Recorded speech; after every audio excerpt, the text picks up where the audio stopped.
yun, ha? Ikaw yung bagong janitress dito, di ba? Di ba ikaw yun? Opo. Gusto mo ba maging last day na or gusto mong paglamayan na? Ayoko po, ma'am. Kailangan po ng trabaho. Hindi mo ba ako kilala, ha? Ako lang naman si Kat Galieta, ang general manager dito ng company, ha? Eh wala kasi si Sir Renz, ang CEO ng company na to. Kaya ang malamang, kung wala yung pinakamataas, edi ako yung susunod na mataas. Pasensya na po, ma'am. Sorry po. Puro sorry. Yung mga ganyang katulad mo, yung mga ganyang bobo, malamang lahat kayo bobo, no? Wala nakapagtapos sa inyo, kaya ikaw na lang nagtatrabaho, ha? Ma'am, huwag niyo naman po idama yung personal kong buhay. Ayaw mo idamay. Malamang alam mo kayo yung pamilya nyo, kayo yung mga, kapag may birthday party, yung mga nag-aabang sa kanto para mabigyan ng pagkain. Or di kaya, kayo yung mga patay gutom na kahit nakainan na ng ipis, kinakain nyo pa din. Di ba kayo yun? Ma'am, hindi naman po kami ganun. Kaya nga po nagtatrabaho ako para may mapakain ng maayos sa pamilya ko. Tsaka alam mo, kaya naging janitress ka lang eh, kasi hindi afford ng utak mo makapag-aral. Tsaka mahirap kayo eh, no? Bukod sa mahirap na kayo, mga bobo kayo. Magulang mo bobo, pati ikaw bobo, kaya naging janitress ka lang eh. Kaya pwede ba, ikuha mo na ako ng kape? Dali mo doon sa office ko. Dalian mo, bilisan mo ha. Sige po, ma'am. Leche! Ma'am Eden? Ma'am Eden! Hoy! Kailan pa kayo nakabalik ng Pilipinas? Josh, huwag kang maingay. Hinaan mo lang yung boses mo. Baka may makarinig sa atin. Bakit po? Alam po ba ni Sir Renz na nakauwi na kayo?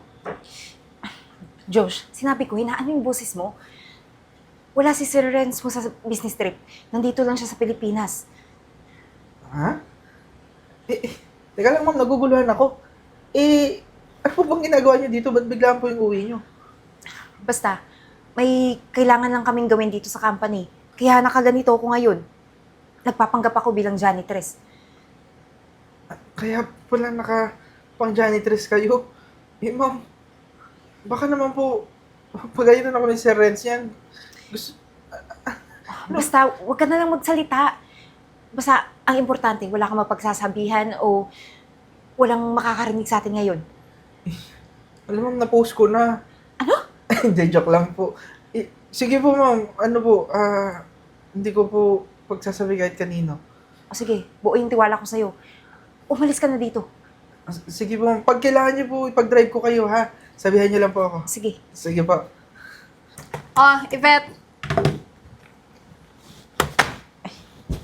Ma'am, bakit? Ano po? Alam mo na yung gagawin mo. Lahat ng transaction dyan, 1 million. Gawin mo lang 200,000. Tapos yung 800,000, ilagay mo sa bank account ko. Ma'am, isang buwan mo na po itong ginagawa, ma'am eh. Isang buwan o 2 buwan, wala kang pakialam. Pero ma'am, hindi na kaya ng konsensya ko, ma'am. Konsensya? Di ba yung anak mo nag-aaral sa private school? Magkano nga ulit yung tuition fee? 60,000. Paano paaralin yung anak mo kung tatanggalin kita dito? Ma'am, pwede naman hindi mo ako tanggalin eh. Pero hindi ko na po talaga to kaya itong pinapagawa mo. Masyado nang, baka malata tayo. Alam mo, hindi tayo mahalata kung gagawin mo lang yung inuutos ko. Tsaka wag kang tatanga-tanga. Ang simple-simple lang ng gagawin mo eh. Ayusin mo lang, palitan mo na yung report. Diba? Ano mahirap doon? Sige na lang po. Okay po. Hoy, mag-isip ka. Mas mahirap pag nawalan ka ng trabaho, pati yung anak mo madadamay. Dahil sa katangahan mo. Okay po, ma'am. Ma'am! Successful po! Nandito na po yung mga pinapagawa ni Miss Kat. Nandito po lahat yung mga amount na pinabago niya. At saka nandito na rin po yung mga amount na pinapatransfer niya sa personal bank account niya po. Nandito po, ma'am. Maraming salamat, Iveta. Talaga mapagkakatiwalaan kita sa lahat ng bagay. Wala pong anuman. Isa pa, eto na rin po yung recording. Yung sinasabi niyo po, nandyan na po lahat. Salamat. Kasi lahat ng to, ito yung matibay na ebidensya laban sa kanya. Lahat ng transaksyon na to, puro peke. Kaya, ako nang bahala. Uy, Sir Renz, kumusta naman yung business trip? Ano po? Alam mo, natutuwa talaga ako, nakabalik na kayo. Ako din, Miss Kat. Sobrang masaya ako sa business trip ko. Ikaw, kamusta ka dito sa kumpanya habang wala ako? Ano ka ba, sir? Siyempre, ginawa ko lahat ng mga dapat gawin. Alam niyo naman, pagdating sa trabaho, napakagaling ko, di ba? Wala kayong dapat alalahanin. Oo nga Miss Kat, wala talaga akong dapat alalahanin, lalo't ikaw yung nagmamanage nung wala ako. Kaya nga nung chinek ko lahat ng mga bank transactions, lahat dito parang iba yata yung amount sa report ng accounting. Kasi parang imbes na 1 million, nagiging 200,000 lang sa report. Sa kaya napunta yung 800,000. Mali ko baka naman may jet lag pa kayo, kaya hindi nyo makita ng maayos. Pero, wala akong alam dyan, lahat maayos yung... Kaya pala lahat ng mga sumusobrang transaction amount napupunta sa personal na bank account mo, Miss Kat. Sir, parang naman malabo yan yung sinasabi nyo. Tsaka imposible yun. Hindi ko kayang gawin sa inyo yan. Alam nyo naman, napaka-loyal ko, di ba? Kahit madami na akong ebidensya. Ebidensya?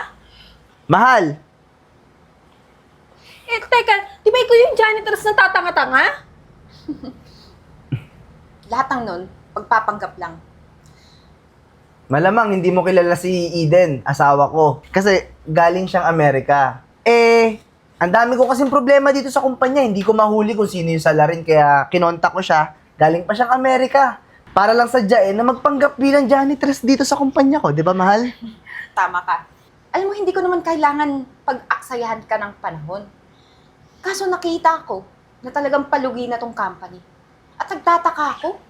Sa isang buwan, 20 million ang nawala sa company namin. Ba, wala akong kinalaman dyan. Tsaka yung ebidensyang hawak mo, malamang peki yan. Ginawa mo na parang patalsik ako dito eh. Sa tingin mo, gagawa lang ako ng mga ganitong papel? Pag-aaksayan ko ng panahon lahat ng to? Hindi. Kung kilala mo naman talaga yung accountant, o ano, hindi ka pa rin naniniwala? Hindi, pwede mo naman pekein yung mga ebidensya na yan. Hindi ako naniniwala sa'yo ha. Sir, huwag kayong maniwala dyan. Sinungaling yung asawa Miss nyo. Kat, pwede ka nang umalis kasi lahat ng pulis nasa baba na, inaantay ka. Teka lang, mahal. Ayaw maniwala eh. Nandito, gusto mo i-play ko lahat ng mga sinabi mo sa accountant, pananakot mo, para masunod lang lahat ng gusto mo. Sir. Mahal, hindi mo na kailangan i-play yung recording kasi lahat ng yon sinend ko na sa pulis. Binigay ko na sa mga pulis at saka yung mga ebidensya na yan. At ikaw naman, Miss Kat, umalis ka na. Pumunta ka na sa baba, inaantay ka na ng mga pulis. Dadakping ka na nila doon.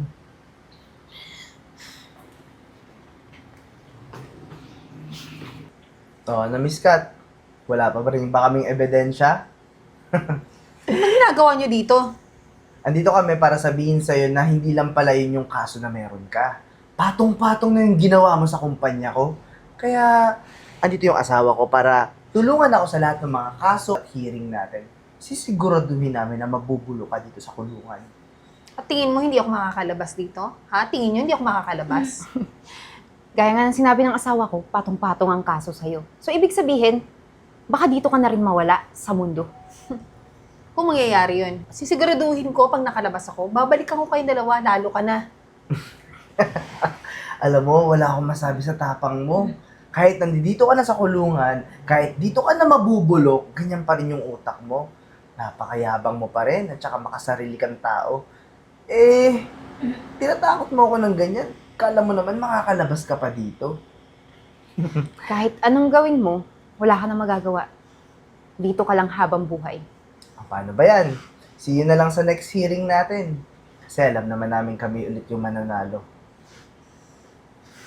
Tara na.